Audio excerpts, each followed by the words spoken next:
Agnès Chaumié, vous êtes artiste, musicienne, formatrice.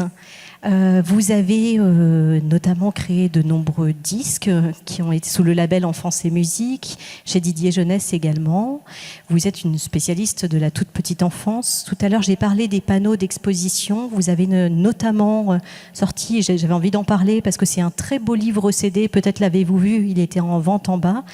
Et si vous ne l'avez pas encore vu, vous pourrez aussi le retrouver éventuellement, le commander peut-être en ligne. Mais donc vous avez des panneaux d'exposition. Ce livre CD, il s'appelle « Je chante avec mon bébé ». C'est un travail vraiment très fin sur le répertoire pour les tout petits, sur les berceuses, les comptines. C'est magnifique. Je vous invite, et tous les jeux qui s'adressent aux plus petits, je vous invite, si vous ne l'avez pas encore fait aussi, à aller observer quelques extraits de ce livre dans les panneaux d'exposition.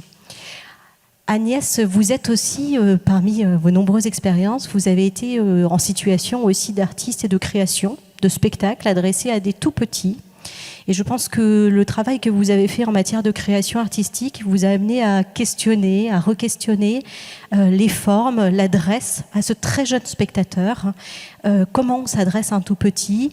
Est-ce que nécessairement on adopte les codes et les références du spectacle vivant qui sont ce que l'on connaît et nos codes d'adultes? Ou alors est-ce qu'on les re-questionne? C'est peut-être tout ce qu'on va se dire dans votre conférence. Et cette conférence, elle s'adresse à la fois, elle est là aussi d'une part pour accompagner les artistes ou les professionnels de la musique qui sont en situation de création artistique, mais également les adultes qui accompagnent l'enfant au spectateur, que vous soyez professionnel de la petite enfance ou parents aussi. Comment on questionne cet endroit du spectacle vivant pour le tout petit? Voilà, je laisse la parole à Agnès. Si, bonjour à tous. Voilà, alors j'ai cette tâche difficile d'essayer de vous proposer une digestion pas trop alourdie. Voilà, donc je vais parler du spectacle et du très jeune public. Et je ne vais pas spécifiquement parler du spectacle musical. J'ai envie de parler de cette forme de rencontre, parce que le spectacle, c'est une forme de rencontre, hein, d'abord. Voilà. Et donc, peut-être la première chose, il y a plein de choses qui vont rejoindre. Je voudrais juste dire que dans tout ce qui a été dit ce matin, je ne pouvais pas être là hier, mais tout ce qui a été dit ce matin, j'ai trouvé énormément de choses très riches qui ont fait écho pour moi, et peut-être j'aurais envie des fois de faire des petits ponts, mais je vais essayer de ne pas trop m'égarer quand même. Voilà. Donc, peut-être redire aussi, ce matin, on parlait du musicien, artiste, voilà. De toute façon, s'adresser aux tout-petits, ça nous fait regarder notre matière artistique autrement, parce que c'est des tout-petits. Créer un spectacle pour les tout-petits, ça nous fait regarder cette forme de rencontre autrement. Donc, c'est pour ça que j'ai dit que c'était une invitation à la créativité. Proposer des spectacles au très jeune public, c'est relativement récent dans notre histoire, hein, et ça pose aussi la question des attendus. Qu'est-ce que ça raconte? Qu'est-ce que ça raconte d'aller proposer des spectacles à des tout-petits? Voilà. Et en même temps, pour ne pas s'enfermer, je trouve que c'est bien de se redire très rapidement, justement, quelles sont les spécificités de cette forme de rencontre qu'est le spectacle. De quoi c'est fait exactement? Voilà. Alors d'abord, un spectacle, pour qu'il existe, eh bien, il faut qu'il y ait quelqu'un qui ait envie de créer ce spectacle. Et cette envie et cette idée, elle est faite pour un spectacle. C'est une idée de spectacle, c'est-à-dire de quelque chose à voir et à entendre qui va rencontrer un public. Forcément, c'est dans cette démarche-là. Et voilà, donc il y a cette envie, cette idée, qui va d'abord se rêver, souvent, se rêver longtemps, se maturer, voilà, ça dépend. Hein. Mais d'abord, elle est là.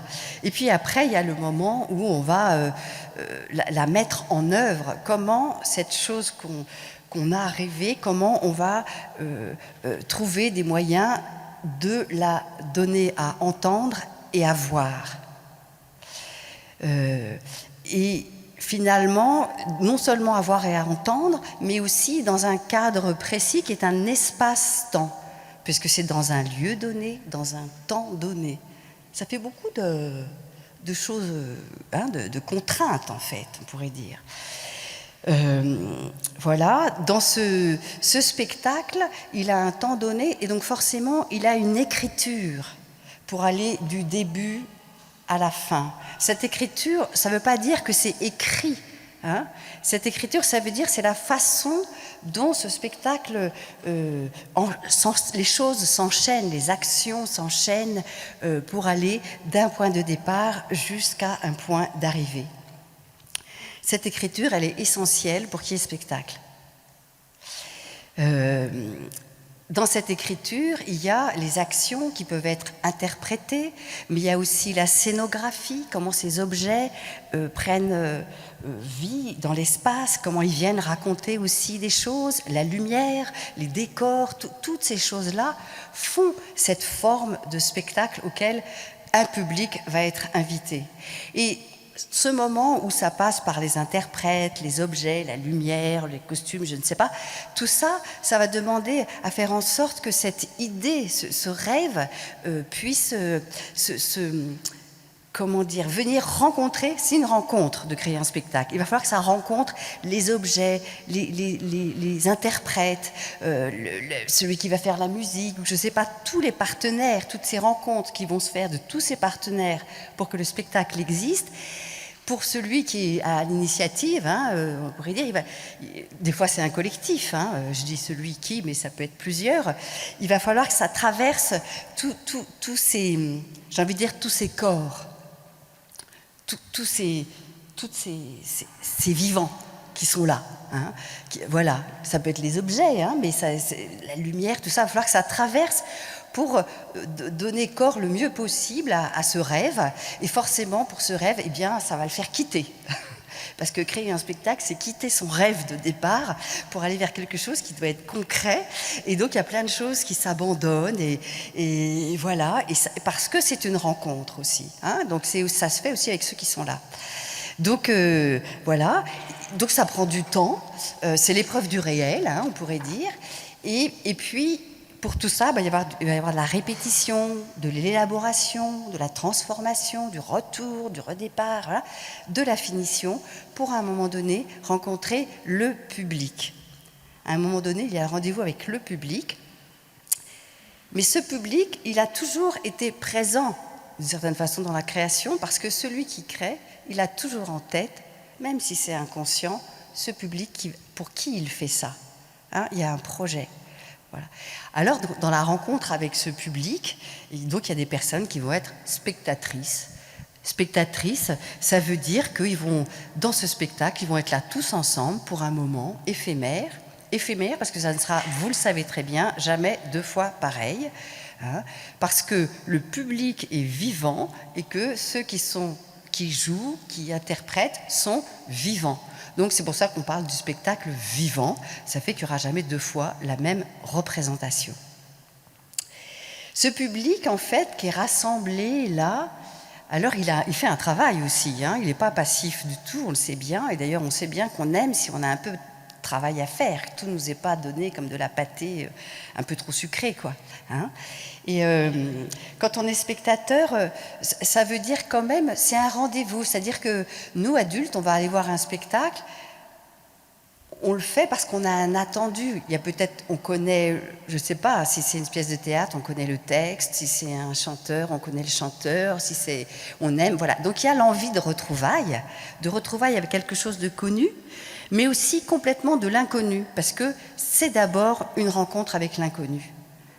Quand on va au spectacle, c'est une rencontre avec l'inconnu, fait de retrouvailles, voilà. Et pour ça, il faut être prêt. Pour être dans l'inconnu, il faut être disponible, il faut être prêt, il faut être là.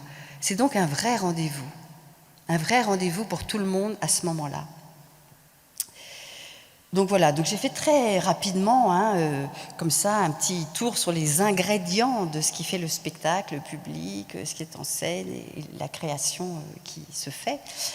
Ça peut se faire de plein de façons différentes, hein. Il n'y a pas un mode d'emploi et dans tout ce que je vais te dire, rien n'est un exemple, mais c'est plutôt pour se remettre dans le sujet. Bien évidemment, dans un spectacle, il y a aussi celui qui permet que ce spectacle rencontre le public, hein, le programmateur, l'organisateur de la séance. Il est extrêmement important, il fait partie de tout ce processus. J'avais marqué aussi que, puisqu'on est là avec des musiciens, le spectacle en musique, ça prend des formes particulières. Pour nous, c'est l'opéra, le show, la comédie musicale. Mais le concert, alors, est-ce que c'est un spectacle ? Et à la fois, c'est bien du vivant qui se rencontre. L'interprète ne jouera jamais deux fois exactement pareil. Et il sent le public, c'est palpable, hein, donc forcément, c'est toujours présent. Mais il n'y a rien qui, dans un concert, il ne va pas y avoir ce besoin de donner à voir quelque chose qui embarquerait dans le voyage avec la musique. On fait notre travail tout seul, on peut fermer les yeux au concert. Voilà, donc c'est une petite chose que je trouve intéressante à redire et qu'il ne faut pas perdre de vue, je trouve, hein, que la musique s'adresse d'abord à nos oreilles. Alors, adresser cette création à un très jeune spectateur, on a dit c'est forcément regarder cette création, cette forme autrement. Et est-ce que le spectateur tout petit est un spectateur comme les autres ? Alors, c'est amusant parce que ce matin, il y avait un petit récit comme ça d'une musicienne qui passait avec je ne sais pas le nom de cet objet à cloche là. Colchique non. Voilà, un coche. Et donc, dans les mots qui ont été dits, il y a eu ce mot spectacle. Ça n'était pas la volonté de faire spectacle, mais il y a eu ce mot qui a été prononcé. Voilà. Et je trouvais c'est intéressant parce que ça nous ramenait vraiment que le tout petit, c'est un spectateur inné du monde qui l'entoure. Hein. Il est un bébé qui vient de naître, il est acteur, spectateur du monde qui l'entoure. C'est comme ça qu'il va découvrir le monde, c'est en le regardant, c'est en le ressentant, c'est en l'éprouvant, c'est en le sentant, enfin de tout de façon complètement multisensorielle. Et il est spectateur-acteur parce qu'il participe à toutes les actions qu'il fait.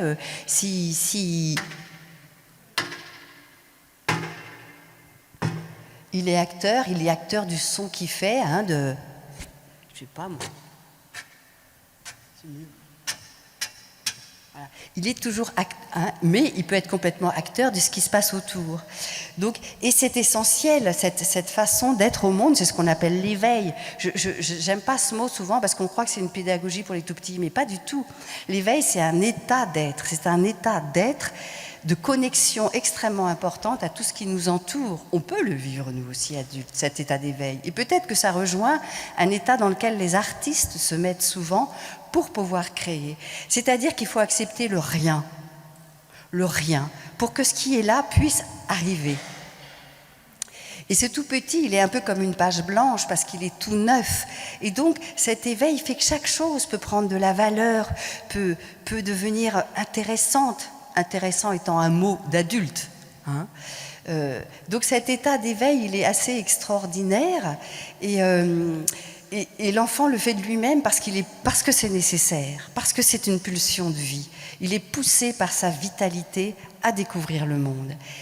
Et il n'a aucun but à l'avance. Hein. Cet éveil se fait parce que le monde est vivant autour. Parce qu'il y a les autres, parce qu'il y a tout qui est vivant autour. Et donc, il n'y a aucune volonté d'aller finir l'expérience. Il ne se sent pas en train de dire je fais une expérience, il la vit, c'est tout. Et si quelque chose d'autre arrive là-bas, tiens, peut-être c'est une autre chose qui va me happer, hein, me saisir. Il se laisse saisir, et c'est pour ça que des fois on a l'impression que son attention ne tient pas. Mais il peut rester un temps infini sur une chose, ou la quitter et y revenir, hein. Mais il peut passer aussi complètement du coq à l'âne. Moi, j'ai toujours trouvé ça incroyable de voir des enfants petits jouer, être là avec les animaux, ou je sais pas quoi, hein, et puis alors complètement concentré, puis clou, il lâche. Et pour nous, c'est improbable, parce que nous, on a besoin que les choses se finissent. Donc lui, il n'est pas du tout impatient d'une fin. Hein, il n'y a pas cette idée de la fin. Voilà, donc je trouve que cet état de ce très jeune, ce tout petit, hein, qui est en éveil avec le monde, je pense toujours, dans le spectacle, je pense toujours au livre de Daniel Stern, Le monde interpersonnel du bébé, où il raconte, au début du livre, il décrit un bébé qui est dans son lit et qui regarde des voilages avec la lumière et le vent, et voilà, vous pouvez les voir, des suspensions, des frémissements, un rythme, une intensité, une dynamique. Et ce petit, il regarde ça, c'est un magnifique spectacle. Pour nous, c'est une poésie pure, si on y pense, hein. Et on dit souvent que voilà, qu'il y a quelque chose comme ça du sensible, mais sans doute parce que il reçoit. Donc il est sensible, il reçoit, il prend.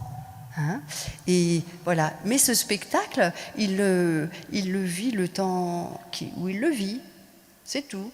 Il est dans une liberté totale. Ça peut s'arrêter, ça peut reprendre, ça peut recommencer comme ne jamais recommencer. Donc ce tout petit, dans cet éveil, il fait son propre chemin qui est singulier, qui est une histoire, qui est forcément mystérieuse pour nous, parce qu'on n'y comprend rien, on ne peut pas savoir de quoi il s'agit. Et l'autre chose aussi, c'est que dans cette histoire et dans cet éveil, ça mélange toujours tous les paramètres. Tout à l'heure, vous avez parlé de territoire, et je me dis, un tout petit, il est aussi comme dans un territoire. C'est-à-dire que ces rideaux qui ondulent avec la lumière ou qui brillent avec le soleil, eh bien, c'est pas la même chose si maman est là en train de parler juste à côté, ou s'il est tout seul, ou s'il vient de manger, ou s'il a mal dormi, ou s'il fait très chaud, ou si mille et une choses, mille et un paramètres qui font qu'un moment de vie, il n'est jamais fait d'une seule chose. Il est fait d'énormément de paramètres, et je trouve que ça nous rend très humbles sur ce qu'on propose et ce qu'on fait avec les enfants, parce qu'on ne sait jamais comment ils vont le recevoir et comment tout ça va faire une sorte de mayonnaise, de lien entre toutes les synapses qui vont... Hein, et que ça va créer de l'histoire pour cet enfant et que ça va le nourrir pas seulement là dans la tête, c'est pas qu'il apprend, ça va le nourrir dans son être, dans sa vie, dans sa façon d'être en vie. L'autre chose qui est aussi importante quand même avec le tout petit, et où il n'est pas exactement comme nous les adultes, c'est que le petit homme n'est pas complètement fini. Hein, il n'est pas autonome, il a besoin d'un adulte pour s'occuper de lui. Voilà. Donc il a besoin d'un adulte qui prend soin de lui, soin de tous ses besoins physiologiques, mais aussi affectifs, psychiques, hein, de l'accueillir dans la communauté des humains, on pourrait dire. Donc voilà, c'est très rapidement retracé comme ça, spectacle tout petit. Donc comment on va adresser cette création à cet enfant, enfin en tout cas ce très jeune public, et qu'est-ce que ça va finalement, comment prendre en compte quoi, cet endroit de l'éveil chez le tout petit? Qu'est-ce que ça va modifier, quelle incidence sur la forme, l'écriture, l'espace, la temporalité? Quelle est la place pour le lien indispensable entre l'adulte et l'enfant? Parce que si l'enfant est là au spectacle, c'est qu'un adulte est venu avec lui. Adresser un spectacle à des tout-petits, c'est forcément adresser un spectacle à un duo qui est un adulte et un enfant. Alors, sans doute que quel que soit le langage artistique choisi, quel que soit si c'est la danse, l'art plastique, la musique, forcément s'adresser, créer pour le tout petit, ça nous rend chercheurs, on devient artiste chercheur. Et ce qui est très intéressant, c'est que ça va justement peut-être nous amener à questionner la forme du spectacle elle-même et à inventer des multiples variations, multiples formes, multiples cadres, multiples écritures qui se développent de plus en plus actuellement. Je trouve qu'il y a un mouvement qui commence à vraiment s'enrichir de tout ce que les artistes y apportent et de l'autorisation qu'ils se donnent d'inventer. C'est un peu comme dans les livres, quand on voit toute cette multitude de livres, de richesses dans le livre pour enfants.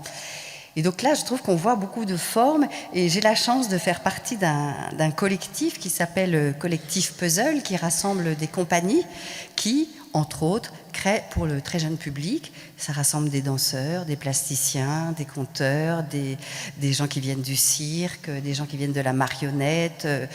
Voilà, c'est très divers. Et donc, c'est assez passionnant de se rencontrer sur comment ça modifie nos créations, le fait de s'adresser à ce tout petit. Quelles incidences ça a. Et quand on en a parlé ensemble, on était tous d'accord pour dire qu'il y a quelque chose de très fort autour du rythme, de la dynamique, du tempo. Que ça va forcément être pris en compte dans l'écriture. Alors comment? C'est difficile à définir, c'est tellement... mais quand même... Peut-être on pourrait déjà dire, peut-être l'expérience de l'artiste qui rencontre des tout-petits, quelle que soit sa matière, tous disent que ça les ramène à l'essence même de leur matière artistique.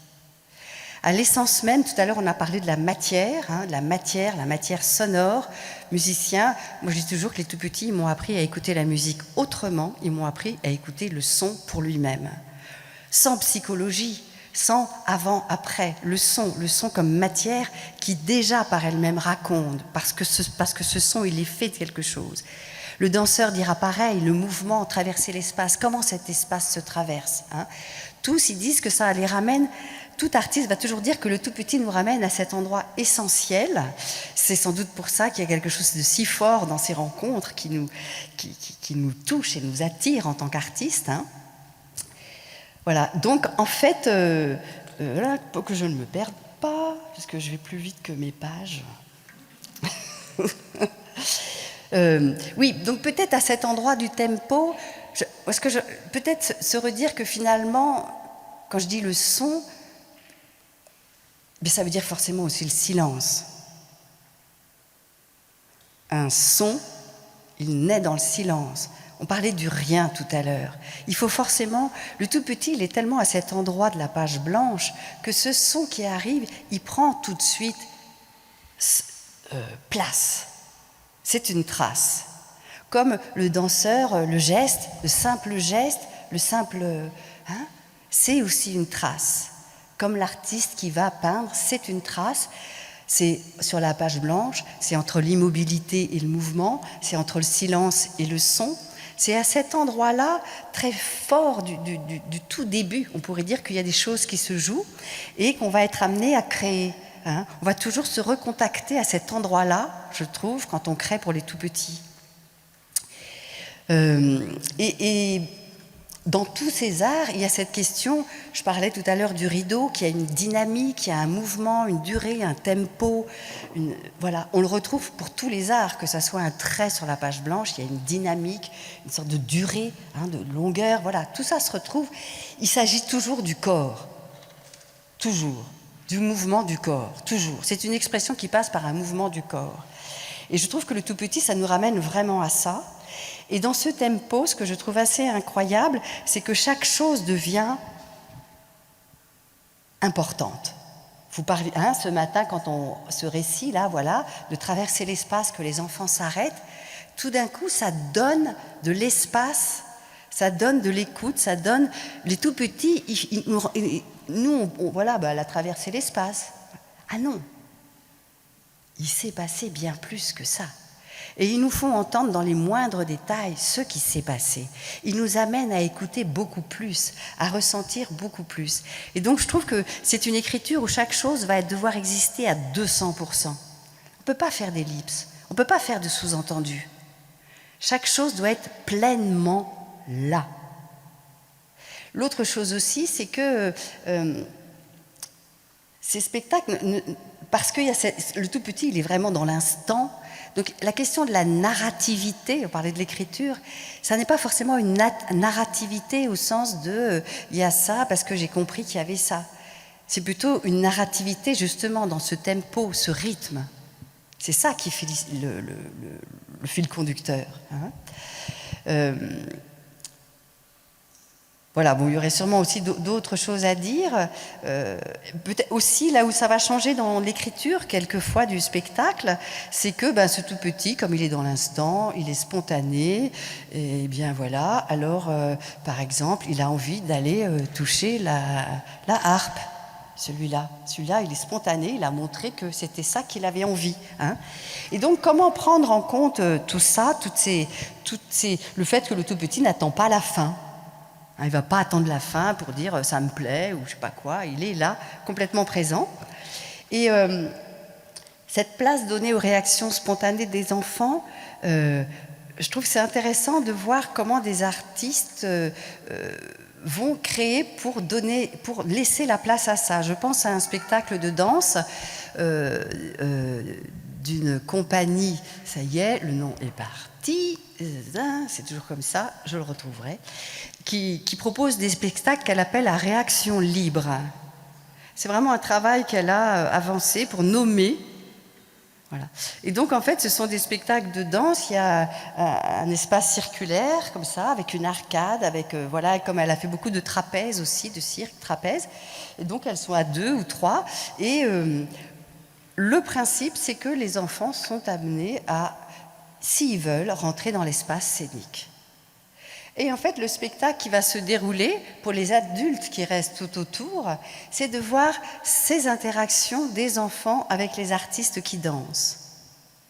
Et donc finalement, voilà, on est parti sur une autre forme complètement.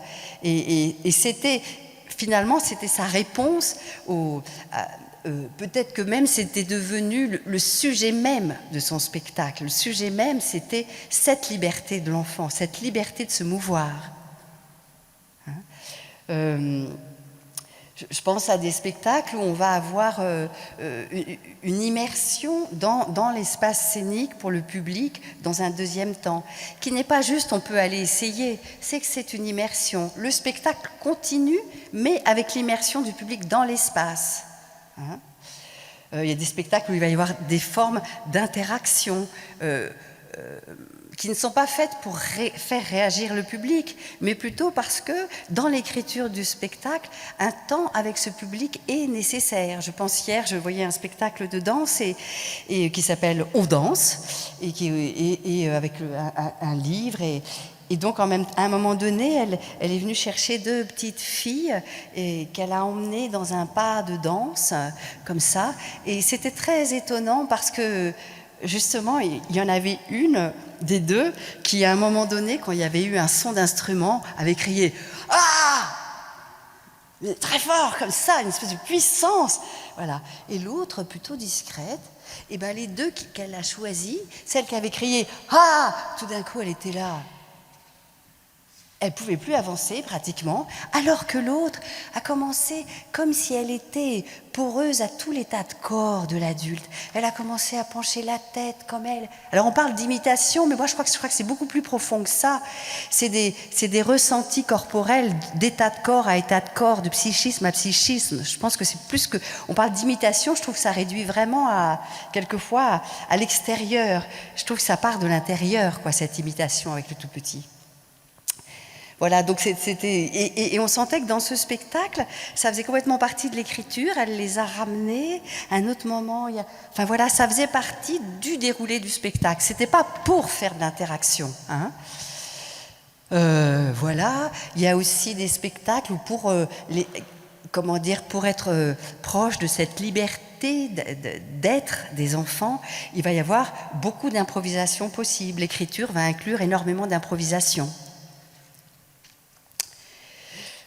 Et puis, donc là, c'est dans l'écriture. Mais de toute façon, pour ceux qui sont sur scène, qui sont peut-être ceux qui ont écrit le spectacle ou pas, enfin, à un ou plusieurs, eh bien, celui qui est en scène, il est là à 200%. Parce que sans doute que cet état de présence des enfants au monde, on parlait de l'éveil, cette espèce de façon d'être là, à la fois complètement rêveur ou extrêmement attentif, eh bien, ça nous oblige en face à être là à 200%. Jouer un spectacle pour n'importe quel acteur, pour n'importe quel interprète, pour n'importe quel concertiste, il faut être là à 200%, mais alors peut-être il faut dire 400 pour les tout petits. Il y a quelque chose d'encore plus fort, je trouve. L'autre chose aussi qui est assez étonnante dans ces spectacles, c'est qu'on se rend compte que pour beaucoup, pour tous, il y a un besoin de proximité. Voilà. Que ce public soit proche de l'espace où se joue le spectacle. Sans doute, ce public qui est tellement vivant, on a dit 200 ou 400%, vous garderez le chiffre que vous voulez, mais pour que cet espace entre le public et les interprètes soit vraiment palpable, il faut cette proximité. Ça ne veut pas dire qu'il n'y a pas des enfants qui aient envie de se mettre assez loin. Ça, c'est une liberté qui est toujours donnée au spectateur, de trouver sa place, si on peut. Mais cette proximité, elle va permettre d'être encore plus justement dans cette histoire de tempo, dynamique, souffle, respiration, que déjà c'est écrit d'une certaine façon, et à l'intérieur, il y a du tempo, de la dynamique, du souffle, de la respiration, des suspensions, des accélérés. Et ce qui fait aussi que cette proximité, ce qu'on remarque aussi, c'est que ce qu'on appelle le quatrième mur, quand on va au spectacle, si moi je vais au théâtre, il y a un quatrième mur qui fait qu'ils sont là, ils se racontent leurs histoires, et moi je suis là, mais jamais ils me parlent. Eh bien, on voit bien que dans ces spectacles pour les tout petits, cette frontière est assez poreuse. Des fois, elle est vraiment exprimée par des... Voilà, elle peut être matérialisée. C'est intéressant de voir comment le regard accueille le public, rencontre le public, mais pas tout le temps.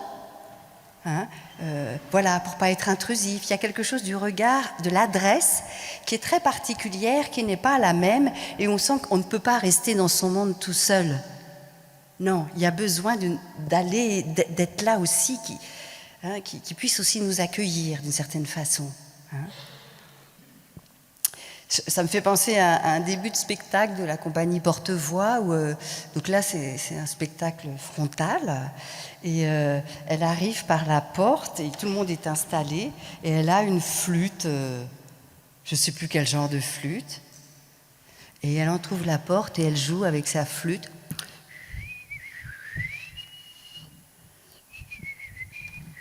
Et ça s'adresse presque à chaque enfant, comme si elle se mettait en connexion avec chacun, et après, on peut y aller. C'est une entrée dans le spectacle. Alors c'est vrai que ces débuts de spectacle, ils sont toujours importants. C'est le moment où on bascule dans autre chose que le quotidien. C'est le moment où il faut être disponible, où on part dans ce voyage qui s'adresse à la part intime de soi. Quand on va au spectacle, on y va pour prendre, recevoir, et puis être bougé, être dérangé quand même. Il faut du dérangement, sinon on s'ennuie. Voilà. Donc c'est important cet aspect de l'inconnu comme ça. Je trouve que dans un spectacle, ou dans toute œuvre, il y a toujours cette chose entre le connu et l'inconnu, comme si on était toujours sur il nous faut du connu et il nous faut de l'inconnu, de la tension et de la détente. Il y a toujours une espèce de crête, mais tout le monde ne met pas la crête au même endroit. Voilà, donc ce début du spectacle, il est très important, ce moment où on quitte le réel pour basculer dans ce temps particulier qui s'adresse à la part intime de chacun, pour entrer dans le voyage. 5 minutes ? Non, c'est pas vrai. Alors, je vais aller très vite. Alors, ce que je voulais vous dire, c'est que finalement...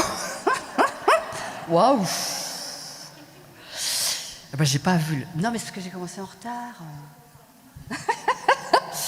Donc en fait, ça va être intéressant parce qu'on va avoir plein de formes de spectacles différentes. Cette proximité, elle amène le circulaire, le bifrontal. Je pense à un spectacle où carrément, c'est une sorte d'immense cabane dans lequel le public est invité. Et donc les artistes viennent les chercher dans la première pièce, ils sont emmenés. Et finalement, il y a très peu de choses qui sont dites sur les codes, les conventions. Ce public va être amené dans cette cabane. Et là, carrément, ils sont tous à égalité. Ils sont tous à égalité, ils sont tous là. Un enfant va prendre un objet, elle va lancer une poésie, elle va accompagner du regard ce que fait un enfant. Donc c'est une sorte d'improvisation spectacle. Donc on voit qu'on part sur des formes très différentes. Et je trouve que c'est intéressant la façon dont ça vient nous questionner sur ces formes de spectacle. Alors quand même, juste avant, si on me laisse 5 minutes, il y a une chose qui est essentielle. J'ai dit que ce tout petit ne venait jamais tout seul au spectacle. C'est comment on va aussi, dans ce spectacle, penser la place de l'adulte qui accompagne. Quelle place on lui donne ? Ce tout petit, il a besoin de la présence de l'adulte pour découvrir cette situation d'être spectateur au milieu d'autres spectateurs. Il a besoin de l'adulte pour cheminer en confiance. Parce que pour s'éveiller au monde, il faut être en confiance. Il a besoin d'adultes qui lui donnent le cadre éventuellement. Il a besoin d'adultes pour que ce qui va être vécu, qui va toucher intimement chacun, les traces que ça va laisser, ça continue à exister, même si on n'en parle pas, ça continue à exister de façon implicite avec cet adulte qui nous a accompagnés.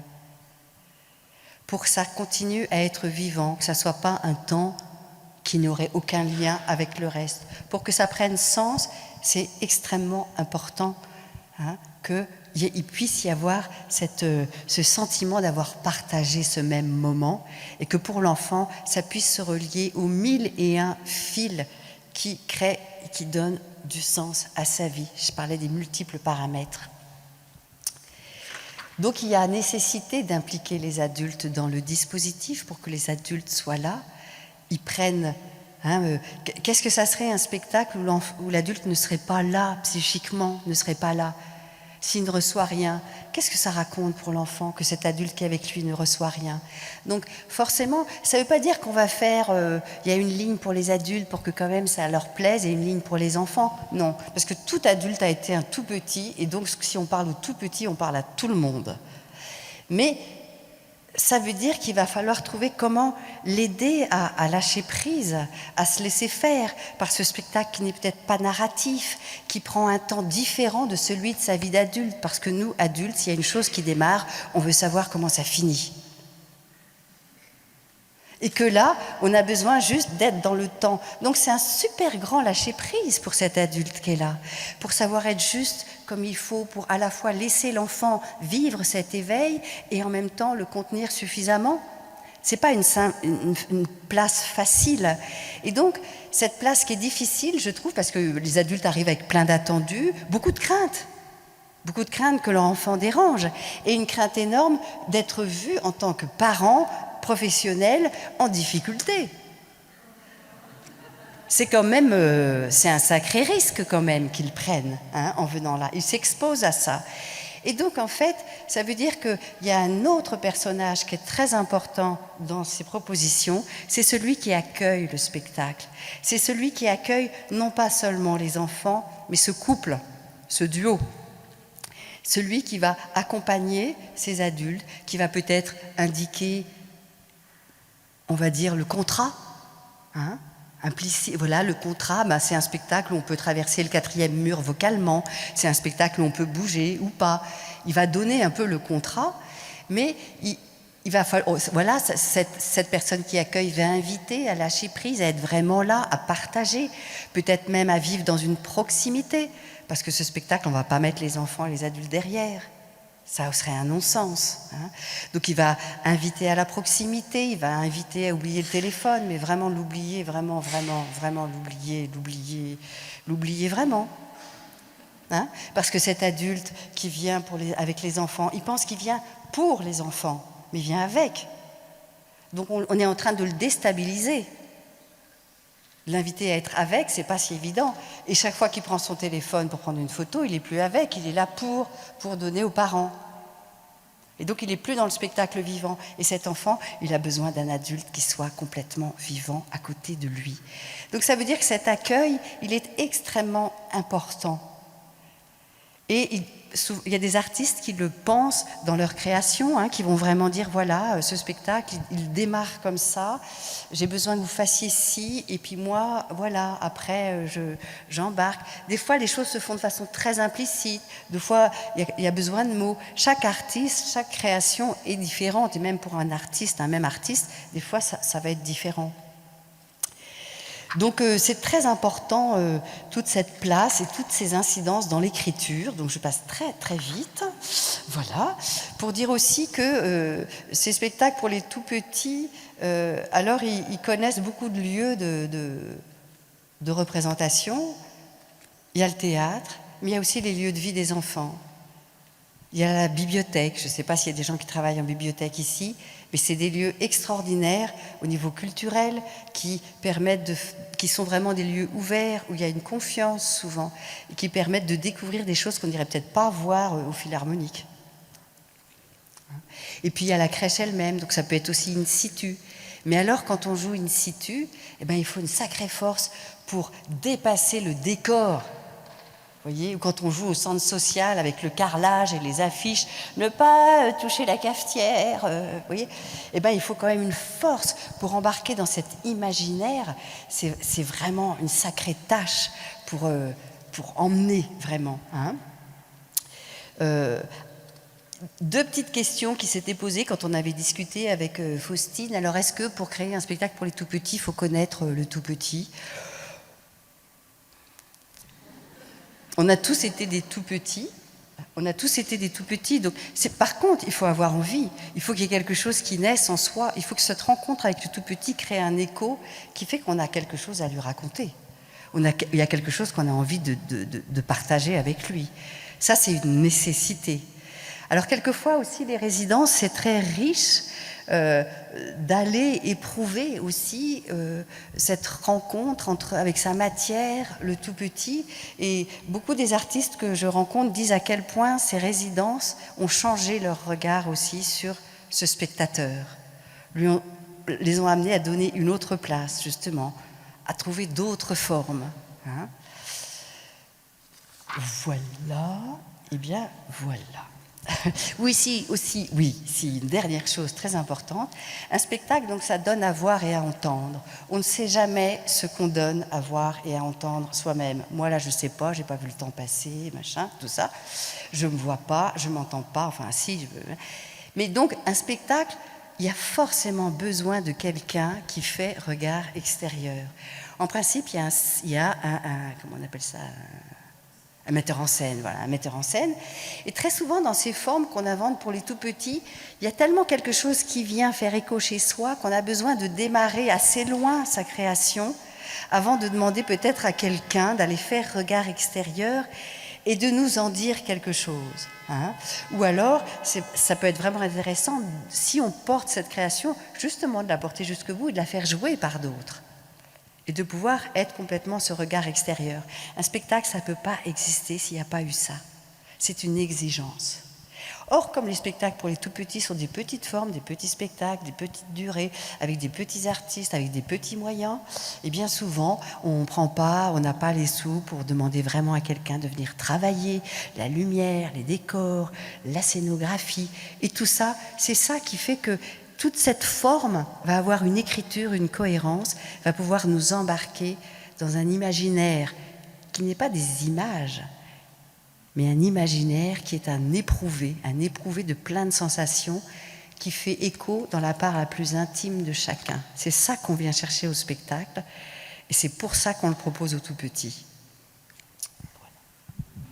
Voilà.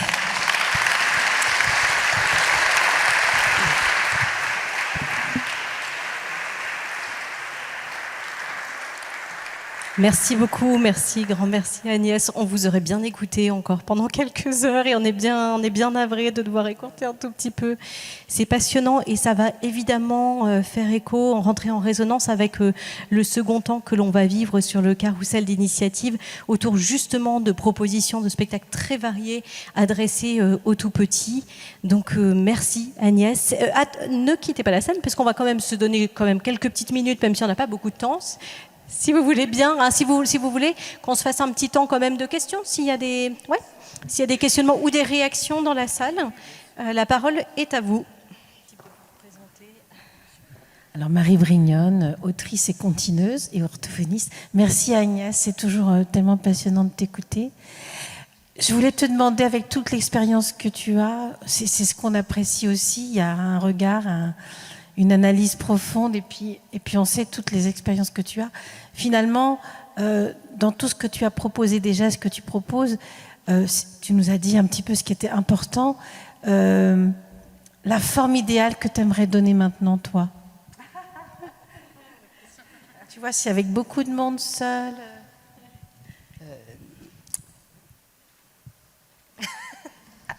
Il y en a deux. Par exemple, je rêverais de faire un spectacle de rue pour les tout-petits avec une fanfare. Voilà, c'est un rêve que j'ai. Je ne sais pas si un jour, je crois pas que je crois que je commence à fatiguer un peu, alors je ne sais pas. Non, parce que j'aime ce côté populaire aussi, hein, ce côté populaire de la rencontre comme ça. Et puis sinon, je trouve qu'il y a des formes immersives qui sont... comment dans une forme immersive, un enfant pourrait lui-même se déplacer. Mon idéal, voilà, c'est très bien, voilà, ça vient. Quand j'ai fait le spectacle, voilà, l'idéal que j'avais, ça serait que les enfants puissent être spectateurs par eux-mêmes. Alors, une fois, j'avais répété en résidence, j'avais fait une première partie, j'étais allée boire un café, et puis après ça avait duré un certain temps, je suis revenue et j'ai repris, et les enfants sont revenus et se sont installés là où ils avaient besoin de s'installer. Et ça m'a énormément touchée. Alors, c'était mon rêve. Je rêverais d'un spectacle comme ça, où les enfants pourraient s'installer là où ils ont envie de s'installer, par eux-mêmes. Bon, j'ai pas complètement réussi. Après, j'ai essayé de faire des entr'actes, mais alors comme il y avait mon décor, c'était compliqué. Donc, je ne suis pas du tout encore arrivée à l'idéal, mais c'est sans doute pour ça qu'on continue, d'ailleurs. Merci bien. Une autre question ? Oui, Mélanie.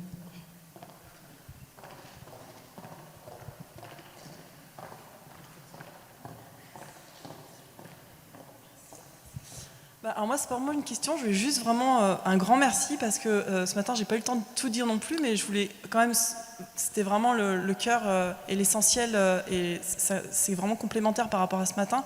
Le musicien intervenant ou autre artiste intervenant, en fait, on peut vivre vraiment cette notion comme un spectacle, c'est du spectacle tous les jours. Effectivement, l'éveil artistique peut se référencer à du spectacle. Et c'est vraiment cette notion d'aller dans l'individualité de chaque enfant, d'aller à la rencontre et vers cet inattendu qu'est le spectacle aussi. Mais c'est les séances, on pourrait dire une séance, c'est pas des séances, c'est vraiment des formules qu'on propose. Et le spectacle vient de partout, dans les crèches, dans les structures. Et c'est juste magnifique. Merci parce que tout était très bien expliqué, très bien... Voilà, donc ce matin, j'avais oublié de dire cette notion tellement importante et du coup, voilà, je voulais juste le souligner. Mais je trouve que c'est bien, en même temps, je trouve que c'est très important de savoir à quel endroit on se place. Hein? Est-ce qu'on est là dans, on pourrait dire, une performance artistique, hein? Est-ce qu'on est là dans une rencontre à travers la musique? Est-ce qu'on est là parce que c'est un spectacle qu'on a travaillé et qui doit pouvoir exister? Je trouve que c'est très important d'être assez précis sur ce qu'on propose, en fait.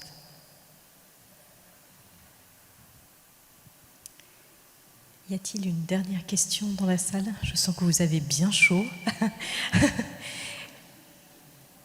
Écoutez, si je ne vois pas de main levée, je vous propose que nous fassions une petite pause, ou en tout cas que nous allions nous rafraîchir dans le hall. Je crois qu'il fait un tout petit peu plus frais.